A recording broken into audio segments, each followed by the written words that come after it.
Fala galera do YouTube, tudo bem com vocês? Eu me chamo Johnny Aliakim e sejam bem-vindos ao meu canal. Eu pude ver que algumas pessoas se inscreveram, desde já eu quero agradecer a vocês. Muito obrigado pelas inscrições de vocês, continuem também compartilhando nossos vídeos. E hoje iremos dar continuidade à nossa série de reflexões bíblicas a respeito do tema O que fazer em tempos de crise. Esta série de exposições bíblicas, elas caem como uma luva em nossos dias, tempos difíceis, crises globais, dificuldades, pessoas desesperançosas, pessoas preocupadas, perplexas sobre o futuro deste mundo, o futuro do Brasil. No nosso primeiro encontro sobre as nossas reflexões, nós vimos a primeira tríade de homens, os primeiros homens que viveram pela fé, que foram esses: Abel, Enoque e Noé. Vimos que esses homens foram gigantes na fé e da fé, porque viveram em meio a uma geração corrompida e perversa, especialmente os dois, não é? Enoque e Noé, e conseguiram então assim, se destacarem no meio de suas gerações, sendo assim homens de justiça, homens fiéis, homens que realmente guardaram a sua fé em Deus. E hoje nós iremos falar da fé dos patriarcas. A fé dos patriarcas em meio às crises. A fé de Abraão, Isaac, Jacó e José. Mas nós nos deteremos somente no patriarca Abraão, pelo fato dele ser o mais ilustre de todos os patriarcas. Pelo fato do escritor aos Hebreus, de que a Bíblia Sagrada ela dá um enfoque maior na pessoa de Abraão, justamente pelo fato de ele ser o pai da fé, o pai da nação judaica, o pai dos israelitas. E nós vamos ler agora alguns versículos de Hebreus capítulo 11, que é o texto que temos como base para tirarmos alguns exemplos do que fazer em tempos de calamidades. Hebreus capítulo 11, versículo 8 a seguir diz assim: empreste-me os seus ouvidos por alguns minutos, por gentileza. Pela fé, Abraão, sendo chamado, obedeceu, indo para um lugar que havia de receber por herança, e saiu sem saber para onde ia. Pela fé, habitou na terra da promessa, como em terra alheia, morando em cabanas com Isaac e Jacó, herdeiros com ele da mesma promessa. Porque esperava a cidade que tem fundamentos, da qual o artífice e construtor é Deus. Somente estes versículos, para nós termos um norte, uma base, de como esses patriarcas viveram em meio às crises e conseguiram, mediante a fé, vencer as circunstâncias adversas, as crises existenciais do seu tempo. Nós sabemos que em nossos dias vivemos em perplexidade, muitas pessoas com medo deste vírus cruel e letal, muitas pessoas, em decorrência deste vírus, já morreram, já partiram para outra vida, muitas famílias preocupadas, muita gente perderam os seus empregos, são mais de 15 milhões de brasileiros, e isto é um dado alarmante. O mundo está num verdadeiro caos. Mas eu pergunto a você, você acredita que nós temos a capacidade de transformarmos o caos em cosmos? O caos fala de desordem, o cosmos fala de ordem. E eu falo para você que se nós exercermos a fé, se nós levantarmos a nossa cabeça e crermos naquele que criou os céus e a terra e governa o universo pelo seu poder, nós conseguiremos sim passar, triunfar sobre qualquer circunstâncias adversas, sejam elas do tamanho que forem, porque a nossa fé, vamos ver que a fé de Abraão é ultra circunstancial. Aí você pode dizer, você falou difícil, agora eu vou falar para você. Quer dizer, a nossa fé não depende das circunstâncias, se elas estão boas ou não. Se as circunstâncias para nós não estiverem boas, nós cremos. Se estiverem boas, nós cremos mais e mais. Se nós temos dinheiro, nós cremos em Deus. Nós temos fé. Nós não temos, também nós cremos em Deus. Se eu tenho um par de sapatos, eu estou confiante, acredito no meu Deus. Se eu não tenho nenhum também, do mesmo jeito. Se eu não tenho um tostão furado, eu creio em Deus. Agora, se eu tenho uma conta gorda no banco, eu creio também. A nossa fé, querido e amado o YouTube espectador, eu denomino vocês assim agora, ela é ultra circunstancial. E 3 fatos aqui nos chamam a atenção na vida de Abraão. Que ele se distinguiu como um grande homem de fé. Primeiro, a sua chamada, é claro, a chamada de Abraão. A promessa de Deus dar uma terra para ele e para a sua posteridade. E a promessa do seu filho Isaque também. Nós sabemos que tem outras promessas, mas eu não quero aqui ser extenso e quero ser aqui sucinto, mais profundo nas Sagradas Escrituras, mostrando para você que você conseguirá vencer qualquer crise. Você criança, adolescente, jovem como eu e um experiente, maduro, ancião de dias, você conseguirá sim vencer essas dificuldades. A chamada de Abraão é um verdadeiro divisor de águas na história do mundo. Porque em Gênesis capítulo 12, entenda que Deus escolhe ali uma única família para que através dela as demais famílias que viriam da descendência de Abraão e povoariam o mundo fossem abençoados. Sabendo que Deus chamara Abraão, ele estava ainda em Ur dos Caldeus, uma terra pagã. O próprio pai de Abraão era um grande fabricador de deuses. Eles eram politeístas, eles adoravam vários deuses. E a Bíblia nos diz que Deus se revela numa visão a Abraão.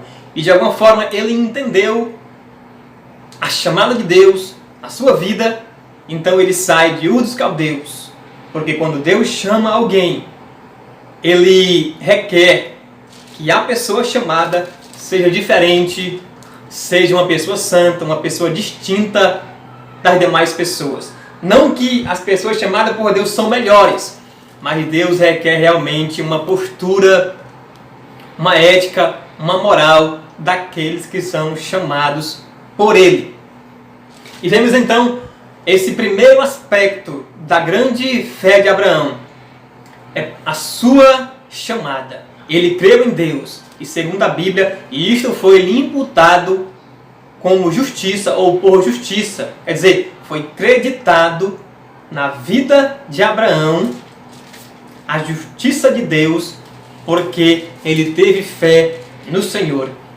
Então aqui começa a história do grande patriarca Abraão, que passou então desde a sua chamada a viver pela fé. De fé em fé, como Paulo escreve aos Romanos, deve ser a vida cristã. Quer dizer, fé do início ao fim. Fé que realmente não deve ser parada. Não deve ter uma parada em algum lugar. Não deve ter distrações. Mas deve ser sim um foco. Que é realmente a glória de Deus, a obediência e a confiança ao nosso Deus. E então quando Abraão sai de Ur dos Caldeus, ele vai para Harã. E ali Deus fala com ele de forma mais poderosa. Deus vai dizer no capítulo 12 de Gênesis o seguinte: Ora, o Senhor disse a Abraão, sai-te da tua terra, da tua parentela e da casa de teu pai, para a terra que eu te mostrarei. E aqui nós vemos a primeira promessa de Deus a Abraão: e far-te-ei uma grande nação, e abençoar-te-ei, e engrandecerei o teu nome, e tu serás uma bênção. Essa foi a chamada de Abraão. E aqui nós vemos então o início da fé de um grande homem de Deus, um dos maiores vultos do Antigo Testamento, um dos maiores homens que viveram sobre esta terra, chamado por Deus agora, justificado por Deus, porque é Deus quem justifica, Ele é o justo e o justificador. Aqui o mérito não é de Abraão, não estou aqui enaltecendo Abraão, eu estou transferindo aqui a glória para Deus. Abraão tão somente creu, e isto foi lhe imputado por justiça. Esta então foi a chamada de Abraão. Deus prometera também que daria a Abraão e a sua posteridade a terra prometida. Então ele sai de Harã, deixa lá o seu pai, deixa os seus familiares e vai peregrinar pela terra de Canaã. E Deus então diz a ele que daria a ele e a sua posteridade, a sua semente, a sua descendência, a terra prometida, a terra de Israel. E então, aquela nação ia ser poderosa sobre a terra. Aqui nós vemos também outro fato da grandiosa fé de Abraão. E ele creu então que as promessas de Deus, as promessas feitas por Deus, iriam se cumprir. E na verdade, na Bíblia, Deus faz muitas promessas para o seu povo. Deus promete nos abençoar, Deus promete nos salvar, Deus promete que virá nos buscar desta terra para vivermos no céu de glória com Ele. Deus promete nos dar o Espírito Santo. Deus promete uma vida feliz para aqueles que o buscam. Deus promete que nós habitaremos um dia no céu de glória com Ele. Deus promete que o desfecho final da história não será de horror, mas aqueles que buscam a Ele com fé, eles triunfarão em meio às dificuldades, triunfarão em meio aos problemas da vida, eles triunfarão em meio às circunstâncias adversas. E vemos então que Abraão, como diz o escritor aos Hebreus, ele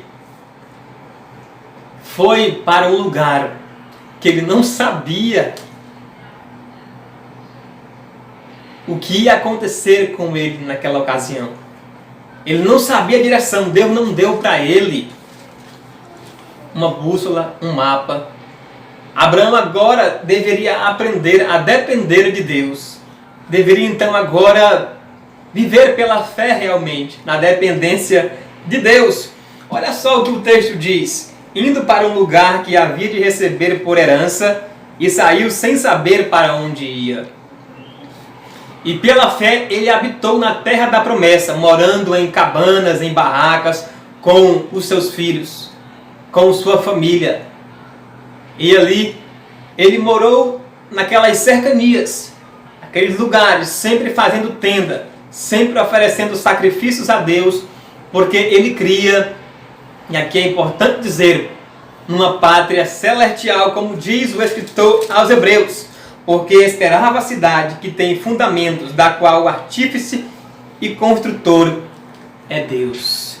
Ele cria numa terra feliz, ele cria na nova Jerusalém de Deus, ele cria que Deus preparara para ele uma morada eterna e para a sua posteridade, para a sua descendência. Ele sabia que a jornada da sua história não acabaria aqui. O corpo dele tombaria aqui na terra, mas ele se levantaria lá no céu. Ele poderia até morrer como morreu, aos 175 anos, mas ele sabia que Deus preparara para ele e a sua descendência, então, uma terra feliz, uma terra onde habita a ordem, uma terra onde não há crise, onde não há pandemia, uma terra onde velório não passa, uma terra onde não tem crise econômica, uma terra onde não tem crise na saúde, uma terra que não tem crise familiar, crise no casamento, crise com os filhos, como nós vemos hoje, uma terra onde o próprio Deus preparou para mim e para você. E eu pergunto a você, você está preparado para ir para essa terra? Nós temos que estar sempre prontos para em breve cruzarmos os portões celestiais, nos encontrarmos com o Senhor no céu de glória e andarmos por aquelas ruas de ouro e avistarmos um mar de cristal e Deus assentado no seu trono de glória. Esta era a visão do pai Abraão, pai de todos aqueles que têm fé. E enlarguecendo mais o termo de fé aqui, trazendo aqui esse ponto, para você que não viu aí A primeira parte, nós estaremos aí, você pode olhar aqui no cantinho, vai estar aqui no nosso card, nossa mensagem, outros vídeos para que você possa estar inteirado. E nós vemos que a fé, ela traz no seu arcabouço uma série de outras virtudes. A fé que Abraão tinha não era fé na fé, como alguém diz. Era a fé, o objeto da fé de Abraão era Deus. Quando você tem fé em Deus, você entrega tudo para Ele, sabendo que Ele é responsável para cumprir todas as promessas na sua vida. Porque a Bíblia nos diz que é impossível que Deus minta. Quando Deus profere, Ele profere palavras de verdade, palavras de retidão. Então, se Deus te prometeu algo, espere nele, porque Ele cumprirá. Porque Ele é fiel para cumprir as suas promessas. Como eu disse para você, eu enumerei aqui uma série de promessas que Deus fez, que tem na Bíblia. É só você estudá-la. Deus prometeu abençoar o seu povo grandemente. Deus prometeu salvar o seu povo. E eu pergunto para você, você sabe qual é a maior de todas as promessas? Eu falo para você agora. A maior de todas as promessas, Deus fez a Abraão. Ele fala a Abraão, de ser a ti por Deus. A maior promessa de todas é você ter Deus, como seu Redentor. É você depositar esta confiança, a sua obediência em Deus. Esta é a maior promessa de todas as promessas. É você ter Deus por Deus e confiar que Ele cumprirá todas as promessas que Ele fez ao seu povo, às pessoas desta terra. Por exemplo, tem pessoas hoje que vivem em meio às dificuldades, pessoas desobedientes a Deus, pessoas que nem lembram de Deus, que nem oram a Deus, que zombam de Deus, mas Deus as abençoa, porque o seu sol, ele nasce para justo e para os injustos, e a sua chuva, ela cai para os justos e para os injustos. Essa é a graça comum. Olha como o amor de Deus é muito grande. E isso, como o apóstolo Paulo diz, a fé opera o amor. Quando você tem fé em Deus, a fé que Deus exige é uma fé confiante nele, uma fé que obedece, uma fé que confia, uma fé que enxerga além das dificuldades, além das fronteiras de dificuldade. Esta fé, uma fé robusta, uma fé realmente alicerçada no Senhor Deus, o eterno Criador e sustentador de todas as coisas. Trazendo outro fato da fé de Abraão, quando Deus lhe promete um filho. E aqui é interessante, você sabe muito bem, você é inteligente, que Sara, ela era estéril, não podia ter filhos. Quando Deus fala que iria dar um filho para Abraão, Abraão já tinha 90 anos, era um velhinho. Ele e Sara estavam biologicamente mortos. Sara estava com o seu ventre amortecido. Ela tinha parado dos costumes das mulheres. E agora, como então essa promessa se cumpriria? Sendo que Abraão não teria condições de ter filhos. Mas Deus disse a ele que ele seria pai de uma grande nação e que todas as famílias da terra seriam abençoadas nele e por ele, porque Abraão creu e saiu peregrinando pela terra da promessa. E Abraão creu em Deus, que Deus ele poderia, mesmo Abraão já velho, e a sua esposa também, Deus poderia dar um filho para eles. E esta promessa se cumpriu. Abraão tinha quase 100 anos quando Deus cumpriu esta promessa. E Sara tinha 90 anos de idade. Isto é um grande milagre, gente. Isto é uma grande prerrogativa de Deus. Só Deus faz milagres. A fé de Abraão estava ancorada em dois atributos de Deus: o seu poder e sua fidelidade. Abraão sabia que mesmo eles, sua esposa E ele, não podendo gerar, ele sabia que Deus tinha o poder para, mesmo com os seus corpos amortecidos, eles gerarem um filho. Lembra quando Deus se revela no capítulo 15 como o El Shaddai? Pois é, o Deus Todo-Poderoso. Abraão, ele entendia. E que Deus cumpriu as promessas para Abraão. Abraão também entendia e cria que Deus ia cumprir o que tinha falado ao patriarca Abraão. É interessante, gente, quando nós cremos em Deus, nós entregamos tudo para Ele. E Ele então se responsabiliza por nossas vidas.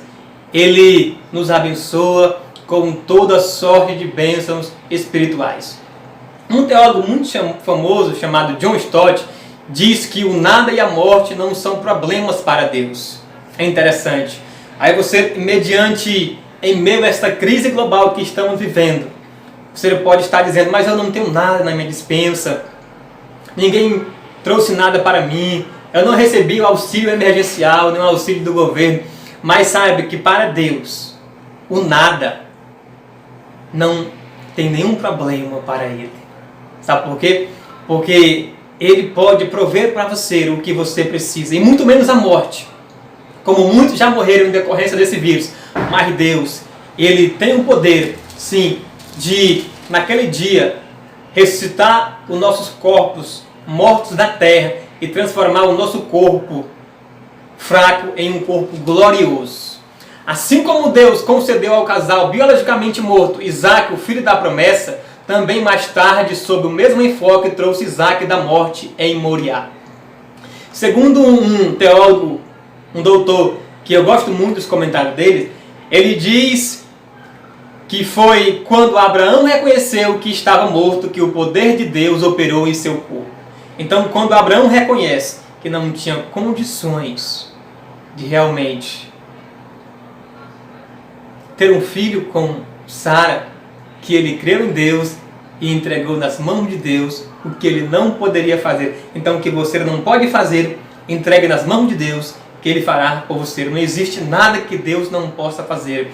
É só você olhar a imensidão do universo e ver o que Ele criou. É só você olhar para cima e ver a glória de Deus, porque os céus manifestam a glória de Deus e o firmamento, quer dizer, as estrelas, anunciam as obras das suas mãos. Salmo 19. Desta maneira, o poder e a fidelidade de Deus são as duas colunas que sustentam o edifício da fé.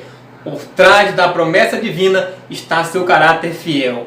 E é interessante dizer que quando você tem aquela fé salvífica, a fé obediente, a fé que agrada a Deus, pode vir o problema que for, seja o gigante do tamanho que for, que se levante contra você, você ri das impossibilidades, pois olha para o Deus fiel que cumpre suas promessas. Então, diante destes problemas que estamos vivendo hoje, você pode rir, você pode se rir dessas dificuldades. Por quê? Porque Deus está com você. E como disse o grande pregador do século XVIII, John Wesley, encerrando aqui as minhas palavras, querido YouTube espectadores, o mais importante de tudo é que Deus está conosco, o resto não importa. Não importa as problemáticas da vida, não importa as circunstâncias adversas, não importa o que você está passando, não importa as crises existenciais, não importa as crises globais. O mais importante de tudo é que Deus está do seu lado, está com você prontamente a te abençoar. Que Deus te abençoe, que Deus abençoe sua família. E eu espero você no nosso terceiro encontro, vencendo as crises existenciais. O que fazer em tempos de crise? Se inscreva no canal, compartilhe, deixe seu like e que Deus te abençoe. Até a próxima!